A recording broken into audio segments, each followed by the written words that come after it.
Halo, selamat sore teman-teman, adik-adik semuanya. Perkenalkan namaku Pasang Budi Alsutik, asli Banyuwangi. Sekarang menempuh S2 Ilmu Sejarah di UGM, seperti itu. Nah, gimana kabarnya teman-teman? Sehat kan? Nah, seperti itu. Di sini nanti kita sharing bareng, belajar bareng mengenai sejarah. Sejarah itu asik kok kayak gitu. Terus hari ini kita materi tentang demokrasi terpimpin kayak gitu. Itu pada waktu Soekarno. Jadi nanti aku panggil aja Kak Pasang, jangan Pak ya. Soalnya masih muda ini, masih lajang juga. Gitu. Jadi panggil aja Kak. Nah, Kak Pasang nanti akan menjelaskan mengenai demokrasi terpimpin. Nah, demokrasi terpimpin ini nanti dibagi menjadi dua. Nanti Kak Pasang membahas di lingkup sekitar apa namanya awal mula demokrasi terpimpin, latar belakang, dekret presiden sampai Manipol Usdek. Nah kayak gitu. Setelah itu nanti akan dijelaskan oleh Kak Aslam kayak gitu untuk pertemuan selanjutnya. Nah oke. Kita hanya diberi waktu 30 menit untuk menjelaskan soal, maksudnya menjelaskan tentang demokrasi terpimpin. Nanti kita enjoy aja, dibuat seneng.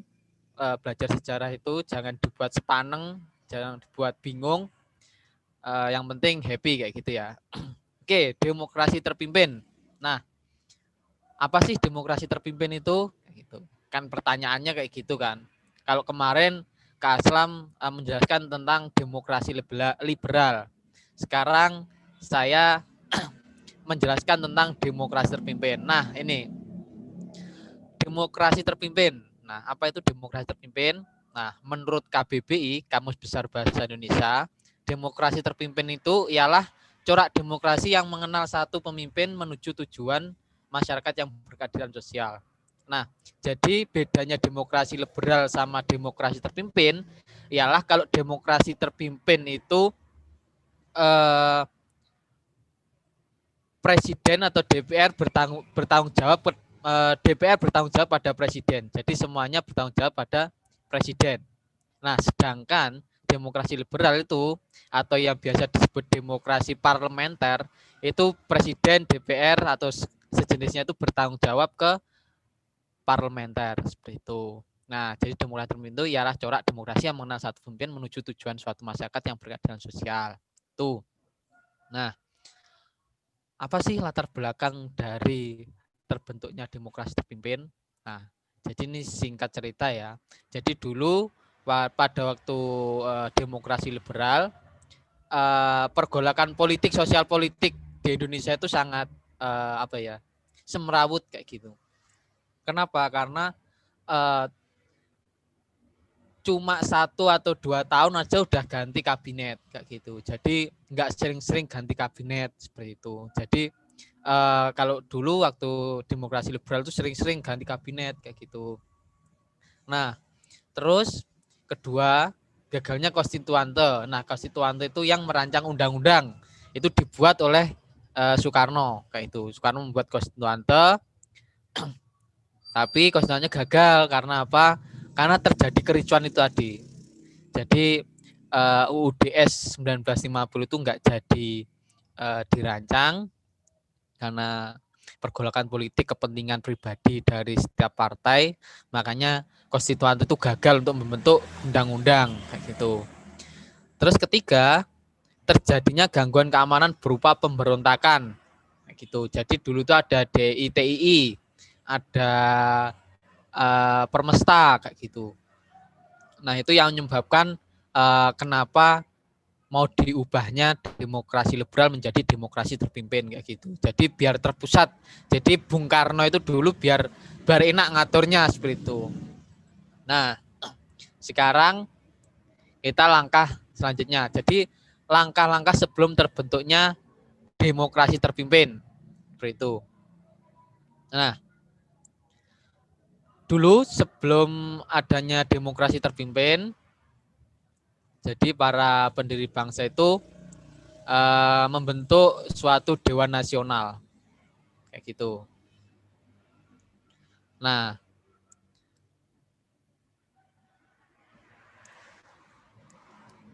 dewan nasional jadi pada 6 Mei 1957 Presiden Soekarno membentuk Dewan Nasional sebagai langkah pertama untuk mewujudkan konsepsi Presiden 1957 kayak itu.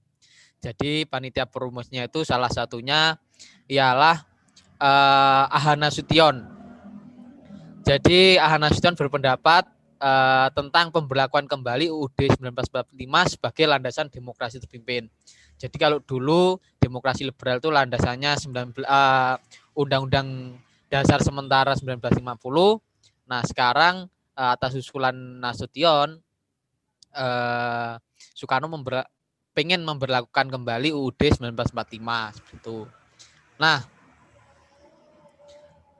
kedua yaitu konsepsi nasional. Konsepsi nasional. Konsepsi presiden maksud saya. Apa sih konsepsi presiden itu? Nah, jadi konsep presiden 1957 isinya seperti berikut. Dicatat nggak apa-apa, didengerin nggak apa-apa kayak gitu. Jadi tapi yang langkah baiknya dicatat sama didengerin ya seperti itu. Nah, konsepsi presiden 1957 itu satu, pemberlakuan sistem demokrasi terpimpin yang didukung oleh kekuatan politik yang mencerminkan aspirasi masyarakat secara seimbang kayak gitu. Langkah ini dilakukan untuk memperbarui struktur politik bangsa Indonesia. Nah, kedua, pembentukan kabinet gotong royong berdasarkan perimbangan kekuatan masyarakat. Kabinet tersebut terdiri atas wakil-wakil partai politik dan kekuatan politik yang disebut golongan karya. Nah, itu. Jadi setelah adanya Dewan Nasional, habis itu konsepsi nasional, kita lanjut ke dekret presiden. Nah, apa sih isinya dekret presiden itu? Nah, dekret presiden itu isinya satu, pembubaran konstituante. Konstituante itu dibubarkan gara-gara yang Kak Pasang tadi jelasin, gara-gara kesemerawutan kan, pengennya menang sendiri lah itu. Nah, kedua, tidak berlakunya UUD 1950 dan berlakunya kembali UUD 1945. Jadi UDS 1950 diberhentikan, tidak berlaku lagi karena udah konstituante dibubarkan, berlaku kembali UUD 1945 seperti itu. Nah, yang ketiga, pembentukan Majelis Pemusyawaratan Rakyat Sementara atau MPRS yang terdiri atas anggota DPR ditambah utusan daerah dan golongan serta Dewan Pertimbangan Agung Sementara. Gitu. Yang membuat siapa?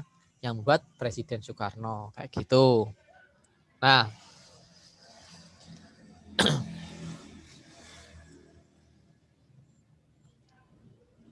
setelah itu gimana sih keadaan politik setelah dekret Presiden 1959?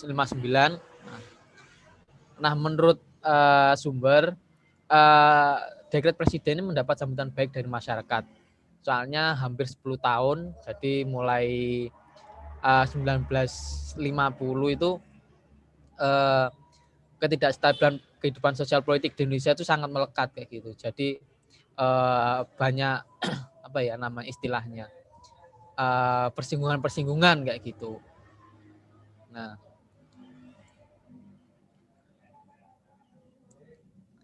terus lanjut. Nah, setelah itu Presiden Soekarno pada tanggal 10 Juli 1959 membentuk kabinet baru yang dinamakan Kabinet Kerja. Nah, kabinet ini dipimpin langsung oleh Soekarno sebagai Perdana Menteri. Jadi Soekarno di sini selain menjadi simbol negara, presiden kan simbol negara, juga menjadi pemimpin pemerintahan seperti itu. Nah, kabinet kerja itu sendiri terdiri dari 9 menteri dan 24 menteri muda. Tuh.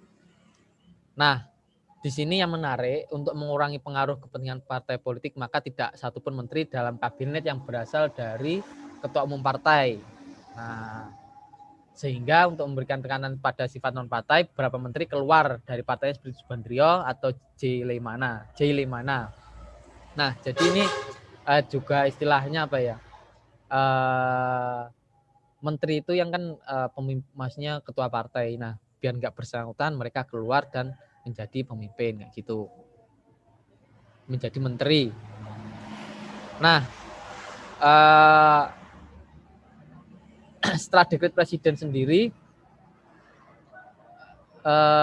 apa namanya ya istilahnya, di kabinet kerja terdiri atas lembaga yudikatif, jaksa agung, ketua mahkamah agung, serta lembaga yang meliputi wakil ketua MPRS dan ketua DPR GR, sehingga seorang pejabat dapat memangku jabatan pada 2 bidang pemerintahan yang berbeda, yaitu memegang jabatan lembaga legislatif dan yudikatif dengan status eksekutif. Nah, kayak gitu sebenarnya nggak boleh, karena itu meninggalkan pokok-pokok trias politika atau demokrasi itu sendiri.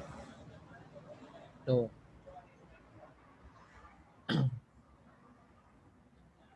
Nah, lanjut. Nah, pada tahun 17 Agustus 1959 Presiden Soekarno berpidato kan. Berpidato judulnya adalah penemuan kembali revolusi kita. Nah, pidato ini juga mengawali yang namanya manifesto politik kayak gitu.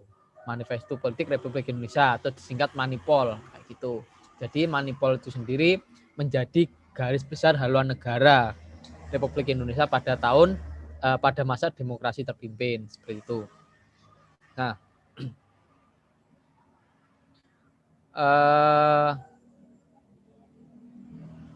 setelah itu tadi dari mana ya?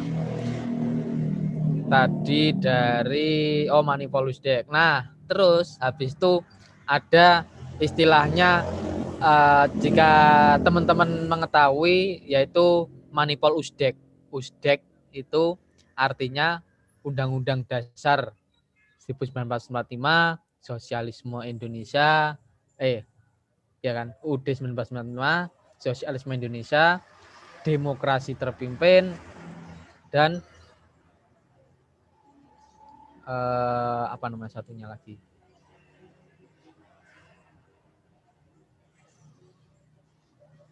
Nah, itu. Nah, setelah itu kita lanjut ya. Kita lanjut bentar. Udah sampai revolusi kita. Nah, peta politik pada masa demokrasi terpimpin. Nah, pada demokrasi terpimpin ini kan di judul belajar kita hari ini kan ada yang namanya pernah Indonesia ada diktator seperti itu. Nah, di sini tadi saya jelaskan juga bahwasanya sistem pemerintahan demokrasi terpimpin ini juga dikritik oleh Bung Hatta karena terpusatnya pimpinan kayak gitu. Jadi kayak Soekarno itu sebagai pusat gitu loh. Nah, jadi yang mengatur segalanya itu Bung Karno kayak gitu. Jadi mulai membuat DPAS sama MPRS itu Bung Karno kayak gitu. Nah, itulah kenapa saya menyebutnya sebenarnya kalau dibilang diktator ya enggak, tapi itu mencirikan ciri-ciri diktator seperti itu. Jadi biar enggak salah paham ya teman-teman. Nah, terus Usdek tadi menjadi dasar berjalannya pemerintahan dan menjadi 7 bahan pokok indoktrinisasi atau TUBAPI. Nah, pada waktu itu Manipol Usdek itu menjadi 7 bahan pokok indoktrinisasi. Indoktrinisasi itu kayak diwajibkan untuk dipelajari di sekolah-sekolah, di universitas-universitas kayak gitu, biar melekat kayak gitu, biar menurut Soekarno tuh biar apa ya? Biar kepemimpinannya itu biar langgeng kayak gitu. Terus pada tahun 1961 Presiden mengenalkan namanya Resopim, yaitu Revolusi Sosialisme Indonesia dan Pimpinan Nasional. Nah, ini juga yang menjadi bahan kritikan Bung Hatta karena ini yang menjadikan Soekarno seperti apa ya, pemimpin tunggal gitu di negara Indonesia kayak gitu. Nah, itu dari Kak Pasang ya. Nah, sekarang kita bahas contoh soal. Nah, contoh soal ini seperti ini. Konsepsi demokrasi terpimpin dicetuskan oleh Presiden Soekarno sejak 21 Februari 1957. Langkah pertama yang ditempuh Soekarno dalam mewujudkan konsepsi tersebut adalah tadi apa? Coba. Membubarkan Dewan Konstituante? Bukan ya? Bukan. Nah, meminta dukungan Angkatan Darat? Juga bukan. Membentuk kabinet gotong royong? Juga bukan. Nah, sebelum langkah pertama Bung Karno mencetuskan konsepsi demokrasi terpimpin, yaitu membentuk Dewan Nasional. Nah, Dewan Nasional itu nanti yang membahas mengenai kembalinya lagi UUD 1945 sebagai acuan dasar pemerintahan Indonesia seperti itu. Nah, terus soal lagi ya. Karena soalnya 3 aja, nanti kita ada kuis kayak gitu ya. Nah, contoh soal lagi. Salah satu ajaran yang muncul pada masa demokrasi terpimpin adalah revolusi sosialisme Indonesia dan pimpinan nasional. Ajaran tersebut bertujuan mempertegas arah politik luar negeri Indonesia, bukan ya. Tadi Kak Pasang tidak menjelaskan tentang hal itu. Kedua, menempatkan Angkatan Darat sebagai kekuatan politik pemerintahan, itu bukan. Terus menyatukan 3 ideologi besar yakni nasionalis, komunis, dan agama itu setelah adanya Resopim kayak gitu. Jadi Resopim itu tujuannya apa? Memperkuat kedudukan Presiden Soekarno kayak itu. Nah, semenjak itu Presiden Soekarno sebelum UUD 1945, maksudnya sebelum apa ya namanya ya, perubahan Undang-Undang Dasar. Jadi dulu itu kekuasaan presiden hanya dituliskan 5 tahun dan bisa dipilih lagi setelah 5 tahun lagi. Nah, tidak ada batasan. Dalam artian apa? Kalau sekarang kan ada batasannya. Seumpama 5 tahun, habis itu 5 tahun lagi, jadi 2 kali periode. Kalau dulu enggak. Jadi kalau dulu, maaf, kalau dulu itu terserah kayak gitu. Kayak Pak Harto kan sampai 32 tahun kayak gitu. Itu beda lagi. Nah, itu. Nah, ketiga, pada 24 Juni 1960, Presiden Soekarno membubarkan DPR hasil pemilu 1955. Pembubaran tersebut dilakukan karena apa? Nah, pembubaran tersebut dilakukan karena DPR menolak RAPBN tahun 1960. Jadi karena DPR itu ada crash, ada apa ya namanya ya? Crash itu kayak persinggungan gitu antara DPR sama Bung Karno sebagai presiden. DPR menolak karena Presiden Soekarno itu seperti istilahnya kayak tadi yang Kak Pasang jelaskan, kayak istilahnya carpe diem lah istilahnya, itu semuanya sendiri kayak gitu. Nah, oleh sebab itu DPR menolak RAPBN, tapi sama Presiden Soekarno DPR hasil pemilu 1995 dibubarkan. Nah, ini menjadi salah satu juga mencederai demokrasi karena membubarkan hasil pemilu, yang demokrasi kan ya juga pemilu kayak gitu. Nah, itu dari Kak Pasang. Monggo silakan teman-teman yang mau bertanya silakan. Ini Kak Arin untuk pertanyaannya gimana Kak?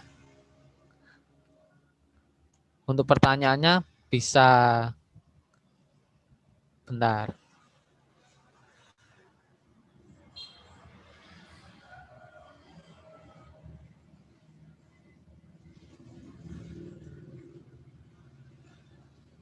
Nggak bisa ya?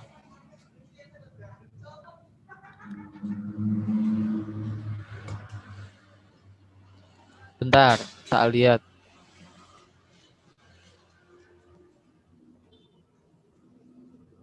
Atau bisa tanya di grup kelas ya, di grup kelas ya teman-teman ya.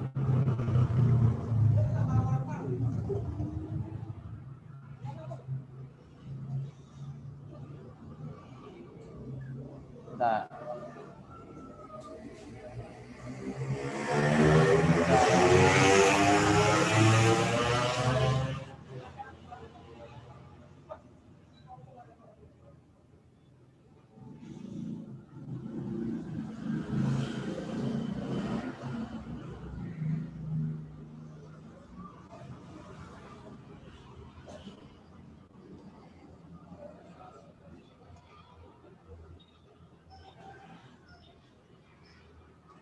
Nah, untuk sekarang kita bisa ngerjain kuis ya. Ngerjain kuis nanti apa namanya? Nggak ada pertanyaan teman-teman. Nah, kayak gitu kita nanti ngerjain kuis ya. Kita matiin kuisnya ada 9. Nanti udah Kak pasang apa namanya? Jelaskan di situ mengenai kuisnya, sistem kuisnya gimana. Oke.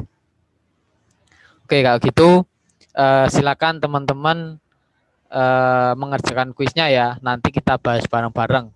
Jika teman-teman ada yang mau tanya, silakan seperti itu ya. Terima kasih.